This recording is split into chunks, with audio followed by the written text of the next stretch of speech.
Hello everyone, Time to Grind here, and today I wanted to make a different type of video than I normally make. This isn't just going to be a let's play, there is going to be some gameplay footage, but I wanted to try to make more of a almost like gaming discussion video, almost like what I used to way back when, before I kind of started to get a little popular on my my let's plays, right? And I thought I was like trying to decide if this would be good for my second channel, holding on here, go subscribe if you haven't, for other non-gaming stuff, but I was like, no, this is still gaming related. I think it would be good for this channel.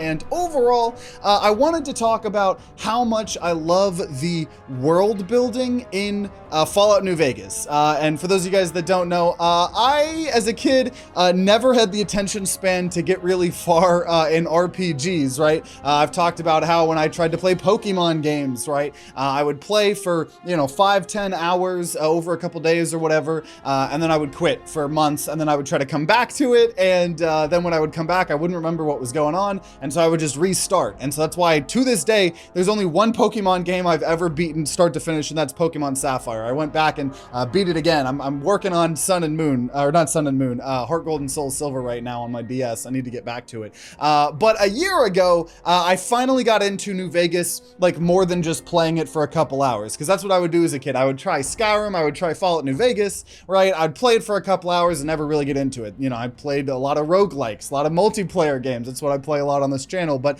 about a year ago, I got really into Fallout New Vegas, and I played a lot. I played about like 40, 50 hours, and I pretty much did everything like on the bottom half of the map outside, and I I put myself right in front of New Vegas. That way, when I came back, I would know what I was going to be doing, right, and I would be able to just continue it very easily. So I did what I normally did, played it for 40, 50 hours, loved it. I mean, got so obsessed with what I want to talk about today, the world building via just like the world itself, right? Like the game not explaining every little detail, but like the world building just and you slowly learning about the world, about the vaults, about what happened, about certain characters like Mr. House and stuff that we're gonna talk about later, and via hacking terminals, finding notes. It's like very, very like authentic and natural and really, really immersive. And that's why I didn't want to just do the main quests. I was doing everything, discovering everything, looking at every little crevice in every single room of every single building, right?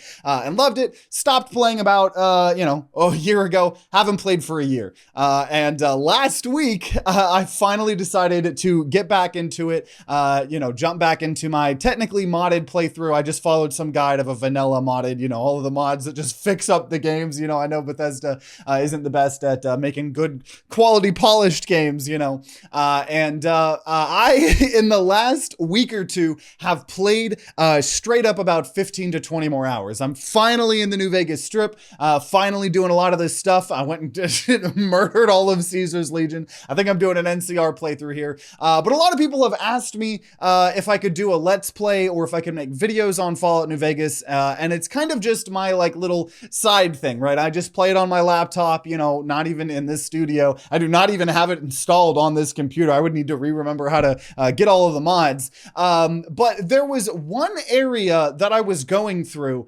called the H&H Tools Factory, and as I started to read some of the terminals, it literally felt like a creepypasta almost, and we're gonna jump into them in a second here, but I started recording. The footage isn't gonna be perfect 1080p 60 fps, I mean, because my laptop's a different aspect ratio, and so it's not gonna be perfect, but that's fine because the point of this video isn't like a full-on let's play. I just wanted to go through kind of my experience. We're gonna be jumping around a little bit. My experience of going through the H&H Tools Factory, and I want to read you guys some of the notes I discovered.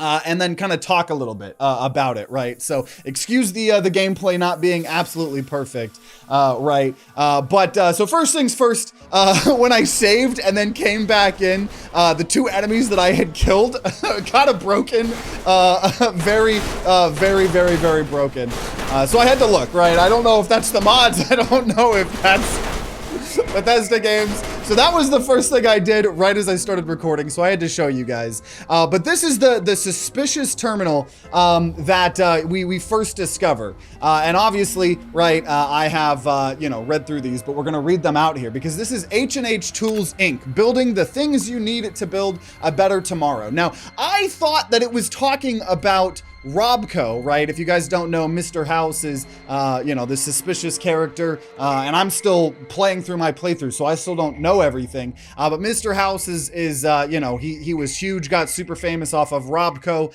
before the war, and then after the war, right? He kind of helped revitalize New Vegas, and I'm learning more about that from bits and pieces and stuff. So as I was going through this, I actually thought that this was Mr. House that we're going to be reading about, but doing some research before this video, because I'm trying to make this actually more of like a researched edited video. This is apparently Mr. House's brother, and so apparently the context via some other third-party sources outside of the game, but like still official sources, and I'm sure there's some notes and stuff that you know, I'll come across or people can come across. But apparently what happened was Mr. House had a brother, and his brother's name was, let's see. So Robert House is Mr. House that you know from the game. Anthony House is his brother. And Anthony House, apparently after their dad died, Anthony House, I guess, kind of like cheated his brother out of all the inheritance money and kind of took over the company they had of H&H Tools Company. Now, Robert House went off, you know, and created Robco and got became one of the most wealthiest people on the planet. Still living hundreds of years later, still don't fully know how. I'm sure learn that here in the future. So he was doing his own stuff. But Anthony House, the person that technically cheated his brother out, he is the one that then controlled this H&H Tools. So a little bit of context, because I didn't know that. I thought this was all Mr. House, but it makes so much more sense. But we're going to just jump into it. We're going to read the first HR email from Cindy Lou Krebs of HR.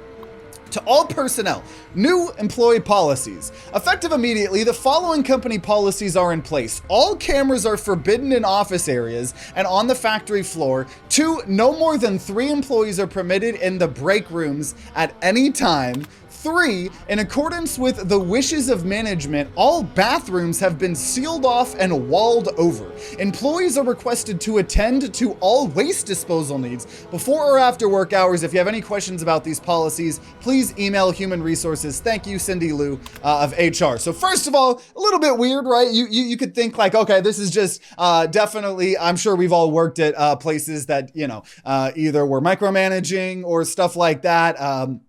And, you know, so, you know, okay, what, you're saying I can't go to the bathroom before or after? That's pretty awful, but nothing crazy, right? But now we're going to jump into the next HR email from Cindy Lou, HR. New employee policies updated. Please read. Hello again, everyone. Mr. H has requested that the following rules be added to the H&H Tools employee policies. Please note that these rules are effective immediately. Number 1, employees will conduct all spoken language business in English. Yes, this includes dealing with international clients. 2, rooftop access is strictly prohibited. 3, all employees must submit to random DNA screenings to isolate the traitor gene.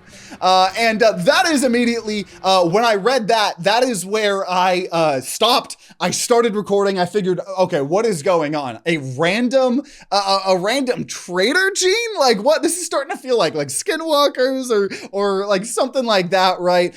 No rooftop access makes me think he just doesn't want his employees to commit suicide. And then the everyone having to speak English is just paranoia here as well. But then we go to the next HR email from Cindy Lou. Security update, very urgent. Hello, fellow H&H employees. Mr. H has asked me to pass on the details of our new security systems. This is very important, so please read it and confirm via email that you understand the procedures. Number 1, automated heavy turrets have been installed in both cubicle areas and central catwalk and outside Mr. H's office. You must have your ID pass on you at all times or the turrets will open fire, and we certainly don't want that, do we? Happy face. Remember, no sudden movements until you hear the click. That means the turret has recognized your ID signature and you're safe to pass. Number 2, employees must admit at least one of the following on the first payday of each month. 1 vial of blood,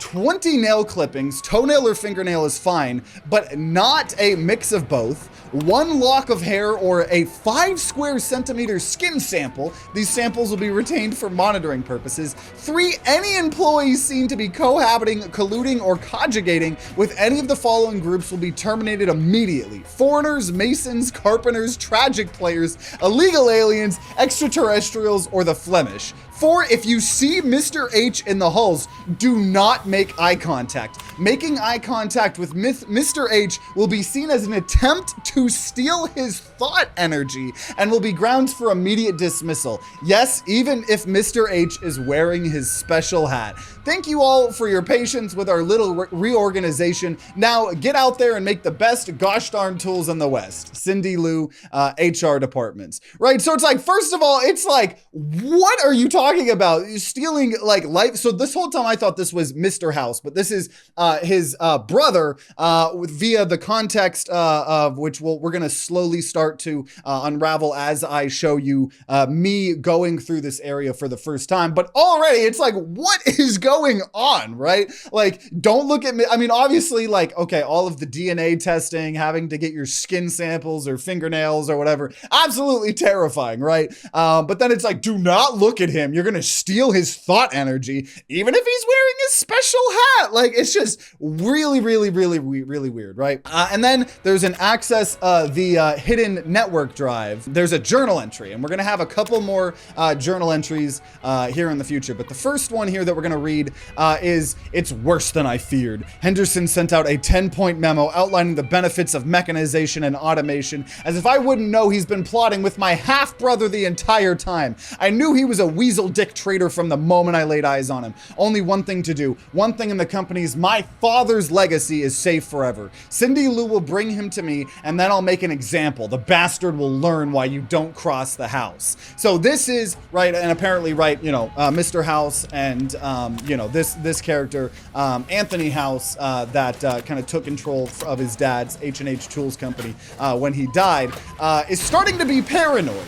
So, you know, I see that, you know, and it's just like very, very interesting, right? Obviously there's killer robots and stuff like that. You know, so start kind of exploring, get a little bit scared because like there's, you know, some radiation and stuff, in the water. So I probably just, took some, you know, Rad X or whatever, you know, did stuff like that. Kind of explored a little bit and, then I noticed that there's traps everywhere. There's mines, right? So having to you know, disarm the mines, because I'm starting to realize that this whole area is booby trapped. Right, you know, so just kind of keep exploring, keep diffusing all of these mines and stuff like that, because they're everywhere, and we come across our next terminal. And so this next terminal has all of the same emails, but then there's a new journal entry, and it just says Cindy Lou can no longer save me. Which, like, Cindy Lou's the HR person, but it's like, oh my gosh, it's just like, the more I started to get these journal notes, I truly felt like I was in a like creepypasta or something, right? So there's a little robot that, you know, is just casual or whatever. And then there were all these really weird turrets that started freaking me out. I still don't know if the physics is broken a little bit or if these turrets are supposed to just be like shaking and going crazy. Freaked me out though, for real. You know, went into, you know, this room, even more suspicious terminals and stuff like that. So as we start activating them, we find another journal entry that says, nevertheless, nevertheless, nevertheless, nevertheless, nevertheless, nevertheless, nevertheless, nevertheless, nevertheless, nevertheless. And just on and on and on. Once again, pretty freaking creepy. And when, you know, I'm just like playing this at like 2 or 3 in the morning, absolutely scary. And so we start going to the other terminals, right?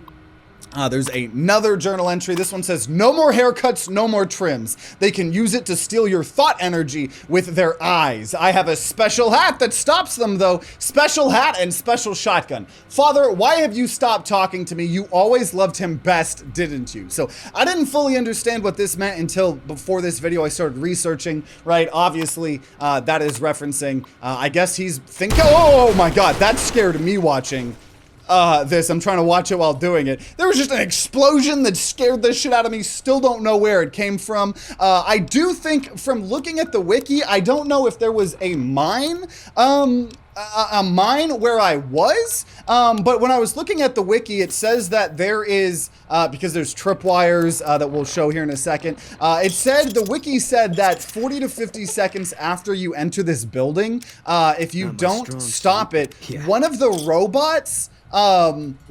robots triggers on accident a tripwire. So it might have been that. I'm not 100% sure. Scared the shit out of me when I was playing, right? This, we actually have an email from one employee to another employee. And it just says, beats me, Alan. I tried to check their SEC filing information, but the whole company's like a maze. I can't even tell who's in charge. I emailed Dobson about it. His brother is a private investigator who does have a lot of corporate stuff. Maybe he'll have an answer. Jenny. P.S. Sorry, baby, I can't do this weekend. My church choir is doing a musical theater retelling of Life of St. Columbia, and I have to work the Loch Ness Monster puppet. So it's like, okay, you know, maybe the employee is kind of being a little bit suspicious of what's going on. You know, them talking about stuff, right? You know, so we keep going. I keep trying to be very, very careful, you know, trying to, you know, look through things and stuff like that. Now, here is where I believe maybe that robot died via accidentally triggering a tripwire. I don't think I realized it at the moment until now I'm looking at this, you know, wiki. You know, keep kind of looking through and stuff like that. And I got shot and just started freaking out. As you can see, I start going in VATS to see who's scared or who shot me. And it like, I literally, I mean, once again, I'm playing this game in the dark at 2 or 3 in the morning. I got so scared from that. You know, then ended up realizing it was a tripwire attached to a rigged shotgun and disarm it after the fact, because of course that's totally gonna do everything here that, you know, we needed to do. But I just keep looking around, right? Obviously, looking for, that's what I love about this game, is it for me at least, has me so used to analyzing everything. You know, you might find keys, you know, for other parts of the area. And so this is Anthony House's terminal. So, you know, Mr. House's stepbrother itself. We do a little game here to hack into it, you know, where you have to figure out what the correct password is. We figure it out and we get in, and several more journal entries.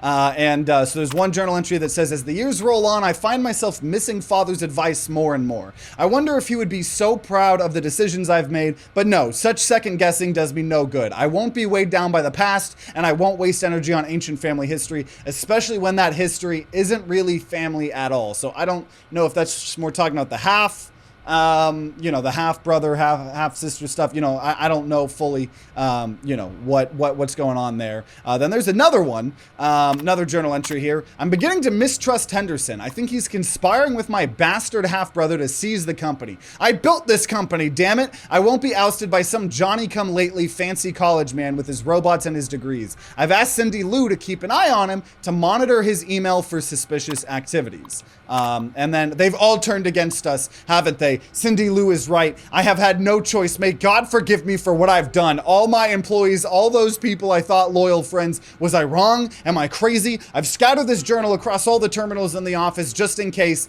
they won't take me out without a fight. As soon as I finish this entry, I'm activating the security systems. If you're reading this and you're an American, God bless the USA. If you're reading this and you're my brother, see you in hell. Anthony House.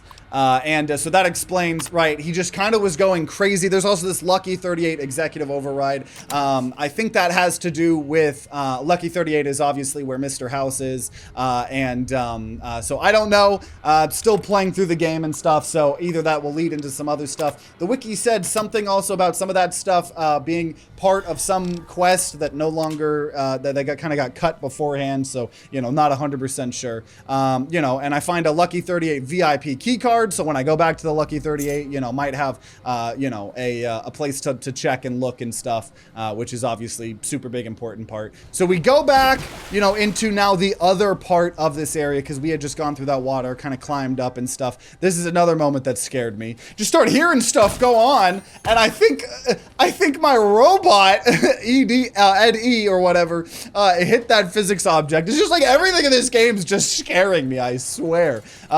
Whether it's the physics objects breaking, or whatever, right? Oh, I did night radiation with Nuka-Cola Victory. See the other freaking out turret once again. Don't know if that is meant to be in the game or if it's the physics breaking. I can never really, you know, tell. There were 2 turrets there, so obviously kill them both. And then here, I believe we're going to have some new terminals. So here's one terminal. We have a couple emails from some of the employees. So email from Jack Maynard to Dobson O'Gill. What the jumping monkey fuck? Dob, have you seen these new HR rules? What the hell is going on here? I swear if this place didn't have great benefits, I'd be out of here.